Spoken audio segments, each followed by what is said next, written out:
Bienvenida, doctora Yoali Palma Orozco. Hola. Déjeme presentarla antes que nada. La doctora Yoali Palma, antes que nada, es médico general, que eso es lo que todos somos, ¿no? Es médico general y muy buena médico general. Ella además tiene la especialidad en ginecobstetricia, es decir, estudió posteriormente a ser médico general, estudió 4 años para ser ginecobstetra.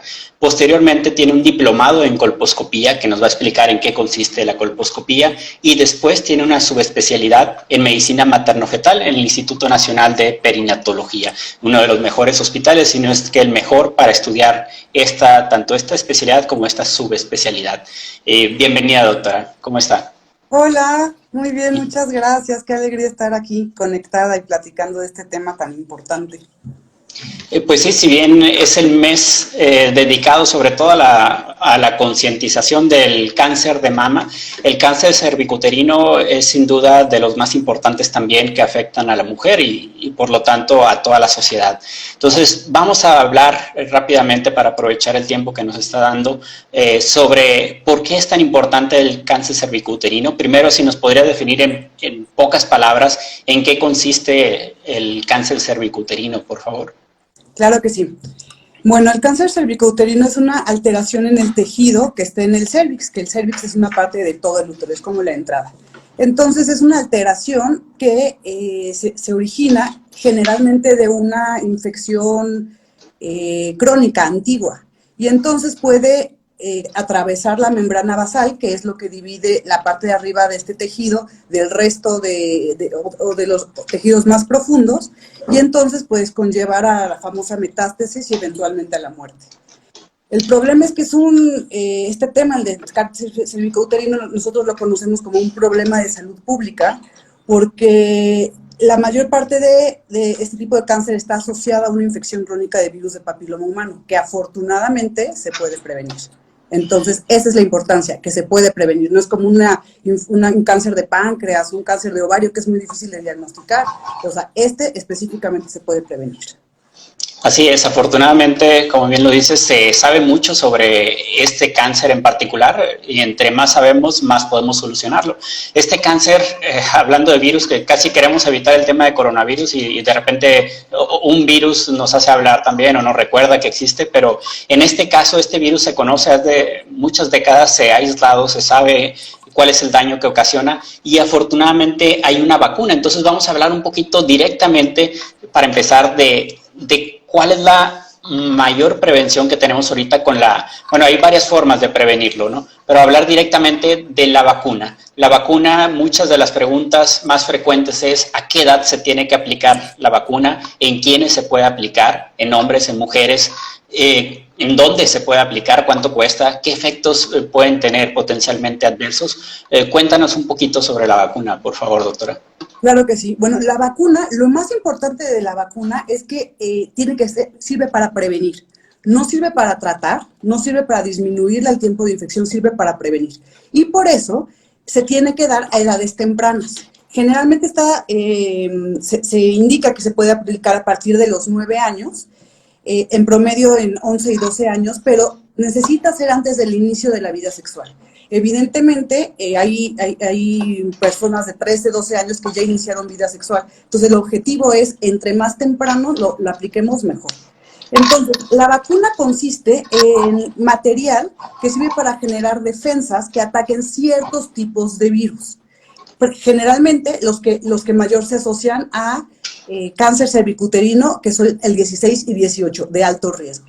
Entonces, este material que nosotros ponemos en los niños, en este caso, o en personas que no han iniciado vida sexual, puede tener una prevención cercana al 100% para ese tipo de virus. Esto es bien importante saberlo, porque hay pacientes que me dicen, bueno, pues yo ya tengo la vacuna del virus de papiloma humano, no me tengo que hacer ningún Papá Nicolau. No, porque hasta el 30% de cánceres del cervicouterino no hay vacuna actualmente disponible. Entonces, si tienes más de 13 años, 20, 22 y no has iniciado vida sexual, también es recomendable ponerlo. No es por la edad específicamente, es porque no han iniciado vida sexual. Evidentemente, hay que individualizar, porque antes se decía que hasta los 26 años, hombres y mujeres. Actualmente hay que individualizar si vale la pena ponerlo hasta los 45 años, después de los 27 a los 45 años, y después de los 45 años no hay una indicación de ponerlo. Pero es bien importante el costo, este es el principal problema, el costo, es bastante cara.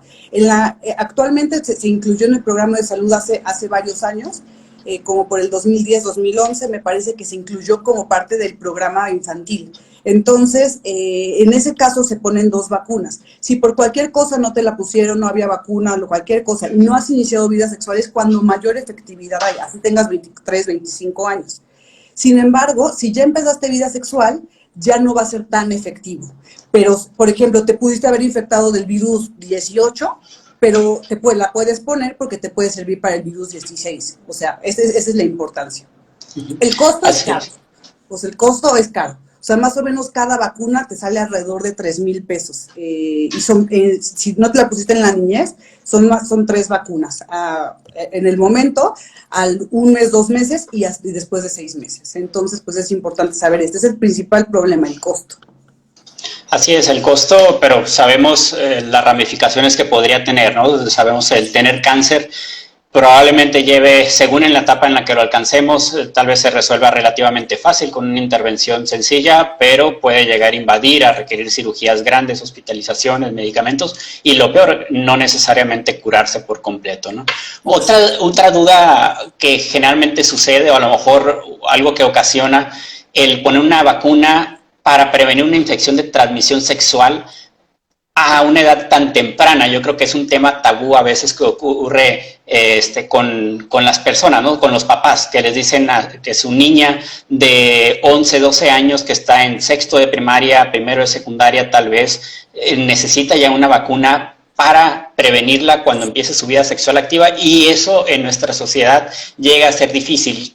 ¿Cuál es el consejo en forma personal? ¿Qué tipo de palabras tratas de utilizar para poder convencer a los papás? Ok, lo principal es esto. Con o sin nuestra autorización, la vida sexual de los jóvenes y de los adolescentes va a existir. Esto está previniendo la muerte. No está incitando a las relaciones sexuales, está previniendo la muerte. Entonces, entre más temprano se haga, tenemos más seguros que no ha tenido contacto con el virus. Entonces, esto tenemos efectivamente que romper el tabú, porque esto no es para incitar relaciones sexuales, esto es para prevenir la muerte. Y tenemos que verlo que como es una enfermedad de transmisión sexual, estamos expuestos a esto y nos tenemos que vacunar como nos vacunamos contra la influenza, contra el sarampión, etcétera, etcétera. Perfecto. Y otra vez, como bien decías, ninguna vacuna es al 100% y la del VPH tampoco es al 100%, por lo tanto debemos de seguirnos cuidando de más cosas, ¿no? Debemos usar siempre preservativo, que tampoco es al 100%. Otra vez hay que recordar, puedes estar usando preservativo en cada una de tus relaciones sexuales, bien puesto como debe ser, y a pesar de eso, no nos garantiza que no te infectes ni de VPH ni de alguna de las otras enfermedades de transmisión sexual, VIH o algunas infecciones bacterianas. ¿Qué recomendación haces al respecto? Aparte de la vacuna, aparte del uso de preservativo, ¿qué otras medidas podemos hacer para prevenir? Mira, la principal herramienta para poder prevenir el cáncer y por lo tanto la muerte es la citología cervicovaginal, el famoso Papa Nicolau. Revisión con un médico.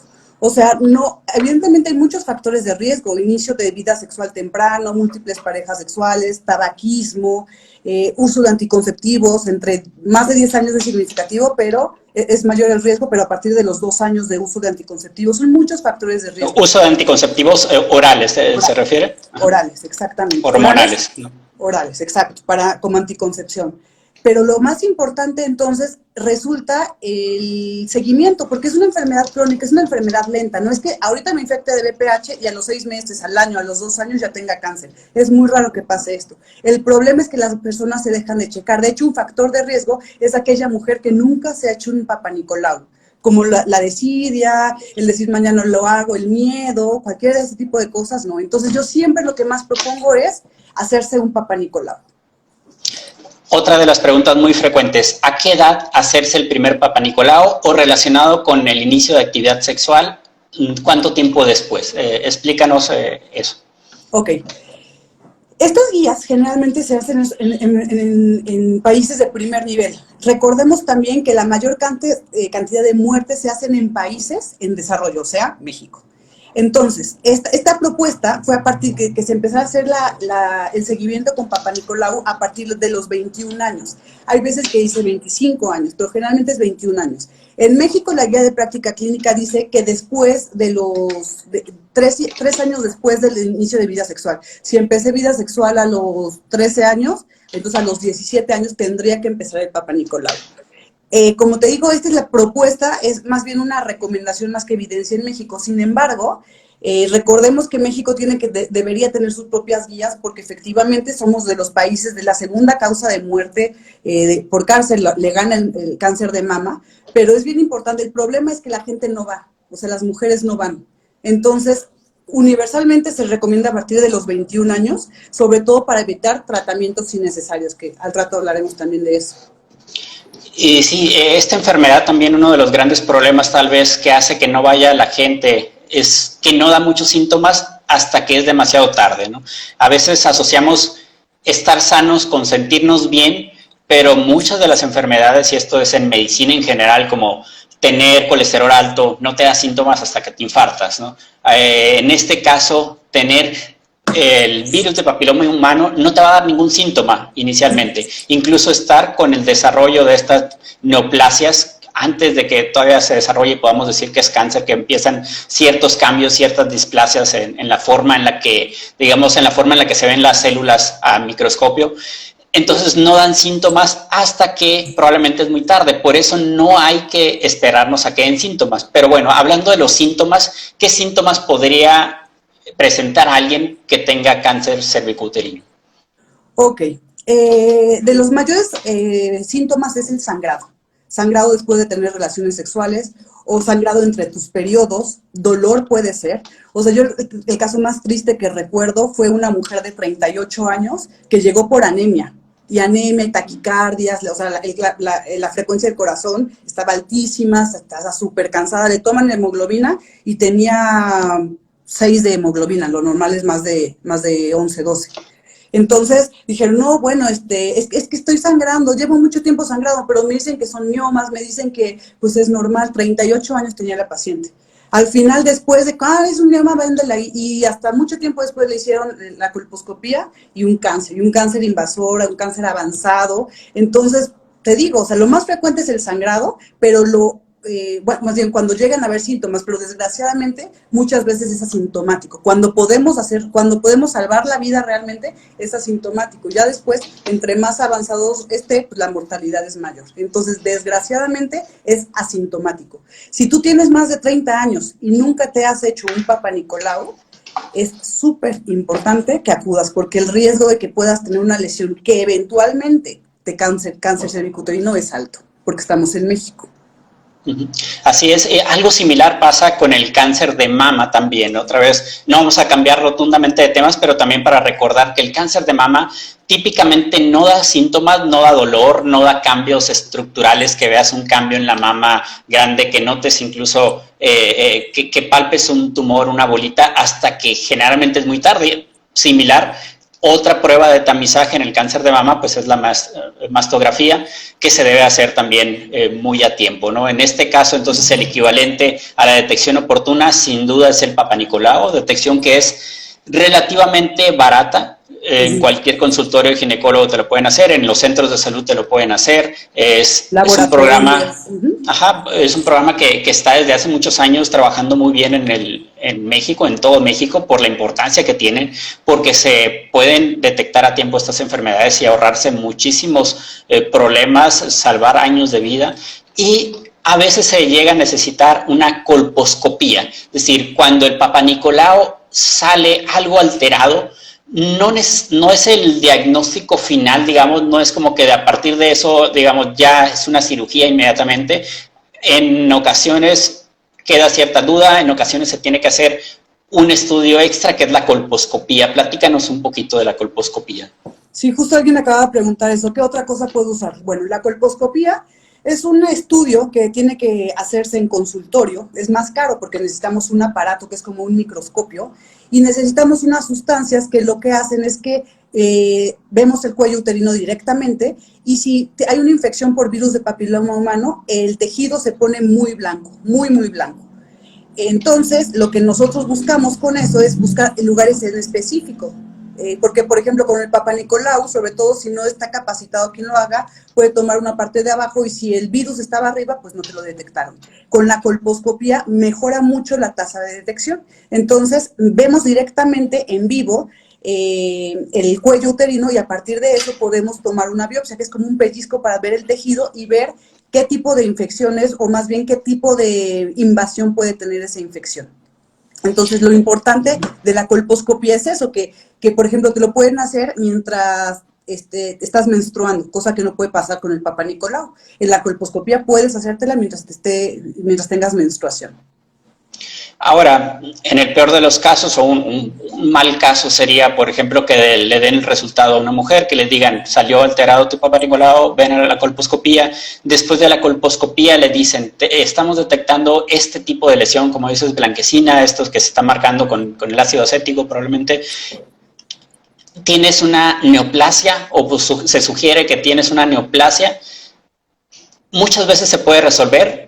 ¿Y de qué tamaño estamos hablando de estas lesiones? Si nos podrías decir algunas medidas aproximadas y cómo puede ser que a pesar de que es cáncer o un previo al cáncer, digamos un precáncer, se puede solucionar prácticamente por completo. Sí, claro.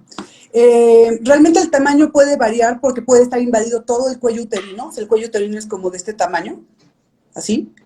Puede estar invadido todo, pero lo importante de la biopsia es qué tan profundo está. Como les dije, hay algo que se llama membrana basal. La membrana basal divide la parte más externa, el epitelio o el tejido más externo, y la membrana basal lo divide del resto de los tejidos. Cuando se rompe la membrana basal es cuando nosotros ya hablamos de un cáncer que se ha extendido, que ha invadido.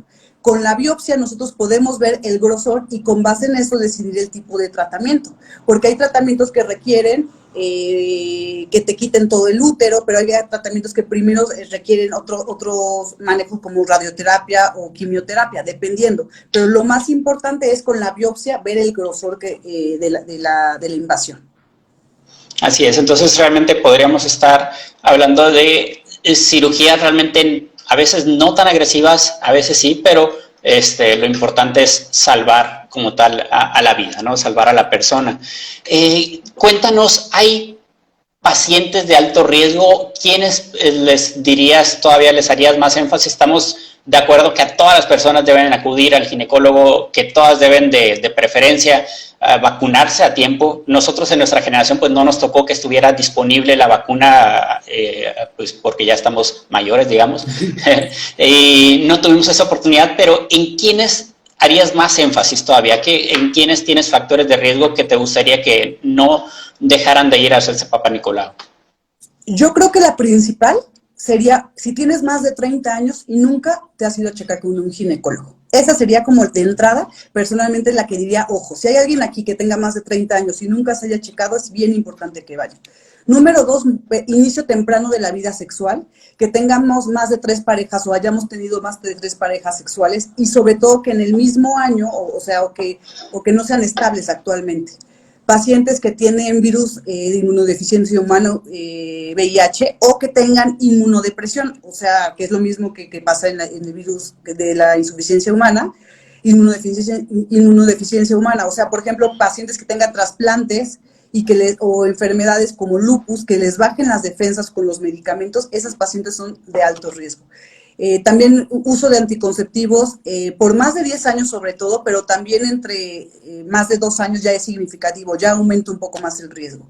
Pero lo más importante es, como te dije, el primero, mujeres que nunca se han revisado. Perfecto. Y pues bueno, sobre todo, tal vez ahorita enfocar en la prevención a la edad correcta, ¿no? En las hijas tal vez de los que nos están viendo, en las sobrinas, con la vacuna. Ahora, la vacuna, ¿se puede aplicar en hombres? ¿En quiénes y en qué edad también se está recomendando?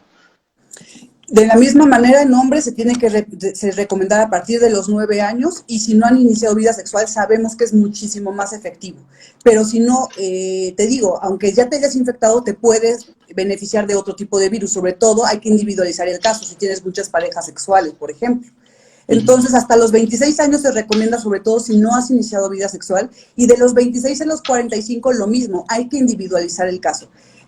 La desventaja sobre todo de vacunar esto es que puede que no sea tan eficaz y es caro, pero si hay la posibilidad de que puedas prevenir la muerte y tienes factores de riesgo como múltiples parejas sexuales, es bastante, hay que individualizar el caso, pero también es recomendable, hasta los 45 años. Perfecto. Pues bien, yo creo que sería realmente esas las principales indicaciones. Queda muy claro la prevención con la vacuna de VPH, entre más temprano mejor, la prevención con el uso de métodos de barrera como el preservativo para disminuir y otra vez aumentamos la protección con cada uno de los métodos, ninguno garantiza el 100%. Y el otro paso es la detección temprana, como el Papa Nicolau, con colposcopía si llega a ser necesario. No esperar a los síntomas, otra vez prácticamente ni me gusta mencionar los síntomas, porque bueno, ya los mencionamos igual, el sangrado, el presentar de repente infecciones recurrentes también puede ser, el secreciones fétidas, pero son cuando ya está muy complicado, generalmente cuando ya se invadió a veces y ya es demasiado tarde muchas veces. Entonces no esperarse a ninguno de los síntomas, acudir los ginecólogos realmente, ¿cada cuánto debe ir alguien, generalmente una mujer, al ginecólogo? ¿Cada cuánto recomiendas la consulta en población general? Bueno, para empezar, creo que es importante esta pregunta. Yo recomiendo que en la adolescencia se acuda al ginecólogo, aunque no se sienta mal. O sea, para que tú le puedas explicar perfectamente qué síntomas, qué va a sentir en la adolescencia, la menstruación, dolor, qué es el virus de papiloma humano, métodos de planificación familiar, porque como dije en un inicio, con o sin nuestra autorización, los adolescentes van a iniciar vida sexual. Entonces es bien importante esto. Y normalmente se recomienda como el Papa Nicolau después de los 21 años, cada año, de manera anual. Y si han pasado 3 años y los Papa Nicolaus están negativos, se puede empezar a hacer cada 3 años. Pero esas son propuestas en países donde la gente no se muere por virus de por cáncer cervicuterino. Yo aquí en México, porque yo siempre recomiendo que sea anual, para un mejor seguimiento. O sea, no pasa nada si un día por 2 años no lo haces, ¿no? Como dije, el cáncer es largo. O sea, la infección tiene que ser crónica para que nosotros logremos, más bien para que suceda el cáncer. Sin embargo, hay desidia, por el tiempo, por lo que sea, dejas de ir y entonces cuando vienen las complicaciones. Así es, hay cáncer de todo tipo. Por ejemplo, hay unos como el melanoma de la piel, que es muy agresivo en el sentido que en cuestión de semanas o meses invade a prácticamente todos los órganos. Es la gran ventaja que se tiene con el cáncer cervicuterino. Se puede detectar a tiempo, tarda realmente años, afortunadamente, pero por eso hay que estar tratando de detectarlo a tiempo. También hay que dejar claro que el Papa Nicolau no va a detectar al 100%, como bien lo decías, porque se hace un frotis, digamos, al azar. No podemos garantizar que se va a detectar, pero es una prueba que por eso se hace repetidamente, ¿no? Por eso se manda a hacer constantemente, no es nada más una vez en la vida y ya. A pesar de que no tengas síntomas, a pesar de que tengas una pareja sexual estable, por ejemplo, si estás casado o demás, el riesgo puede existir porque puede que ya esté el papiloma en algún momento.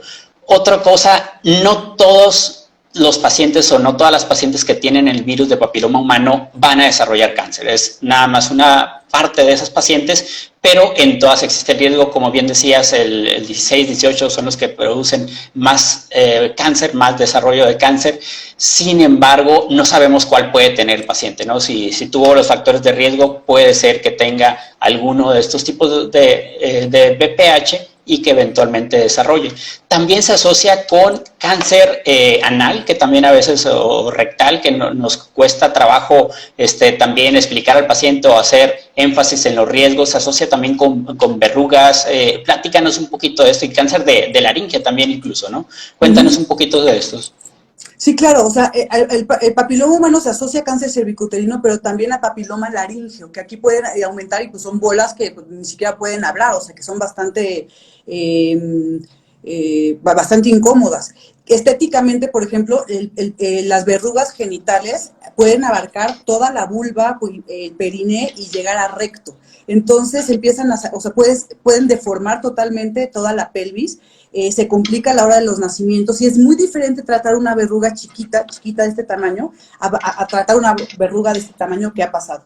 Se las dejan ahí, pues como no duele, no molesta, son verrugas genitales, se las dejan y empiezan a crecer como así, como una coliflor, literalmente. Entonces, es bien importante siempre, en cuanto veamos una lesión, acudir a la ginecóloga, pues para que nos pueda estéticamente quitar esto, porque con el tiempo se pueden hacer lesiones súper grandes.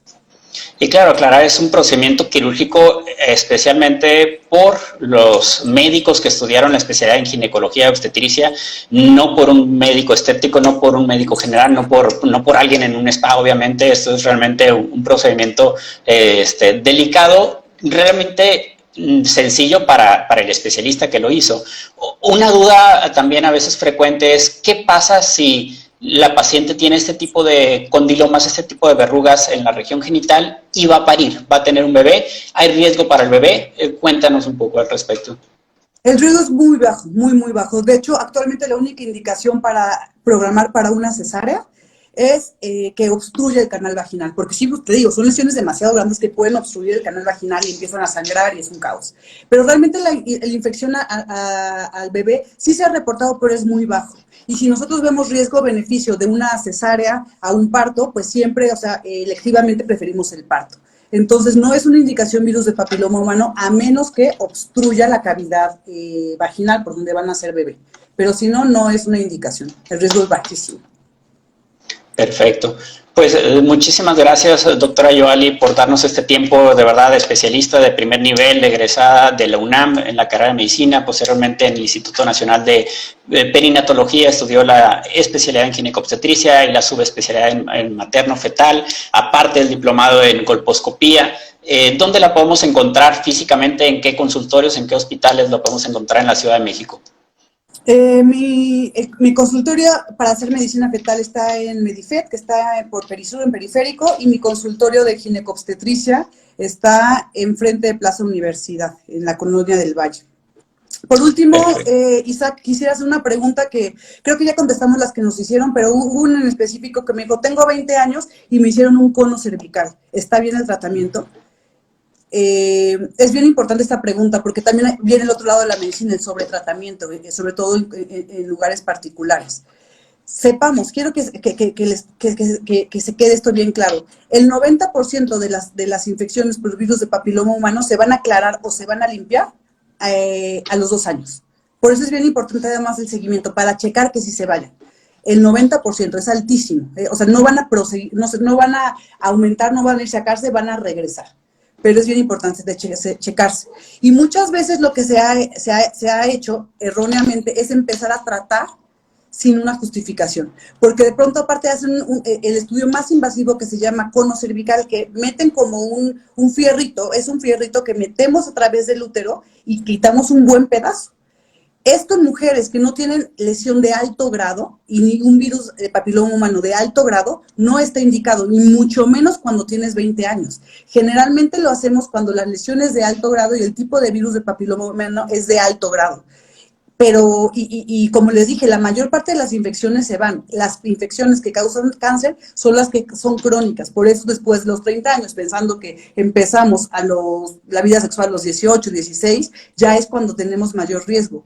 Pero es bien importante esto, el tratamiento oportuno, porque hacer un cono cervical también es irnos al otro lado, sobretratar y traer consecuencias adversas como parto prematuro a la hora que nos embaracemos. Entonces es bien importante individualizar los casos, pero tampoco sobretratar. Así es, excelente aclaración y como bien dices, digamos que es un tejido muy importante, es limitado, no puedes estarle haciendo también esa conización cada 2, 3 años, eventualmente se te va a acabar el tejido y las complicaciones que bien lo dices, ¿no? Que incluso problemas para embarazarse o problemas para que se desarrolle adecuadamente un embarazo, ¿no? Exactamente. Sí. ¿Algo más que quieras compartir con los que nos están viendo? Me habían dicho que si nada más tienen sexo entre mujeres, que si se tienen que hacer Papá Nicolau o tienen que hacérselo, sí. Totalmente sí, o sea, el contacto sexual, como bien aclaraste, el preservativo disminuye el riesgo entre hombre y mujer, pero entre mujeres también el contacto sexual también lo puede promover. Entonces, es una infección, así es una infección. De hecho, yo quiero que todas, este es el segundo mensaje que me gustaría dar. Más o menos se calcula que el 80% de las mujeres a lo largo de nuestra vida vamos a tener una infección por virus de papiloma humano. O sea, no pasa absolutamente nada. Es frecuente la infección. Lo importante es ver a cuáles de todas estas mujeres nos puede dar cáncer cervicouterino. Y la única manera es con un Papá Nicolau y una atención oportuna. Así es, lamentablemente a veces asociamos las infecciones de transmisión sexual con una connotación muy negativa, como en el caso de VIH o de cualquier enfermedad, que no debe ser. Es algo, como bien lo dices, muy frecuente, lamentablemente, porque no se había tenido la vacuna. Eso es muy importante. Sin una vacuna la enfermedad se transmitía, y como se dan las condiciones de que es una enfermedad que no se manifiesta exteriormente, que no da síntomas, y que es muy fácil de transmitir y se transmite pues sencillamente teniendo relaciones sexuales, hace que sea tan prevalente actualmente. Pero bien lo dices, afortunadamente no todos los tipos de cáncer, no todos los tipos de VPH dan la tendencia a desarrollar cáncer y se puede prevenir el avance de este cáncer o el avance del desarrollo de estas células con potencial a convertirse en cáncer. Exacto. Pues muchísimas gracias, doctora Yoali. La podemos seguir en sus redes sociales, pues aquí pueden entrar al perfil directamente de la doctora, se lo recomiendo ampliamente. Información importante de ginecología, de obstetricia y háblenos, aprovechando los últimos minutos que nos da, si le es posible, de la subespecialidad materno-fetal. ¿Qué es lo que ve exactamente? ¿En qué tipo de pacientes son las que atiende? Ok. La medicina materno-fetal es una subespecialidad, es una rama de la ginecología y obstetricia relativamente muy frecuente. El objetivo de todo médico fetal es poder atender a toda la población en general para ver cuál de todos ellos es de alto riesgo y con base en eso poder tomar determinados manejos. Entonces, es bien importante, lo que yo principalmente hago como médico materno-fetal es hacer diagnóstico oportuno, tanto de preeclampsia, parto prematuro, defectos en el feto y riesgo de enfermedades en los cromosomas como síndrome de Down. Y obviamente, pues el manejo de pacientes enfermas con preeclampsia, diabetes, lupus, cáncer, etcétera. Eso es lo que hace la medicina fetal. Y es bien importante que el médico fetal trabaje con el ginecobstetra, porque de la mano generalmente el ginecobstetra le lleva el control prenatal y nosotros le hacemos los 3 ultrasonidos de primer trimestre, estructural y de crecimiento. Entonces es como un trabajo entre los dos. Y digamos que ustedes son los expertos en el ultrasonido, en la detección temprana, en el famoso ultrasonido 4D, por ejemplo, son los que mejor lo manejan. Y siguen siendo ginecólogos, siguen siendo obstetras, es decir, puedes llevar a cabo el seguimiento completo de un embarazo. Exactamente. Pues bueno, muchísimas gracias de verdad por su tiempo, doctora Yoali Palma. Síganla, de verdad, excelentes recomendaciones que nos da. Y bueno, aquí se va a quedar el video. Muy bien, muchas gracias y gracias por conectarse a todos. Gracias, hasta luego. Nos vemos.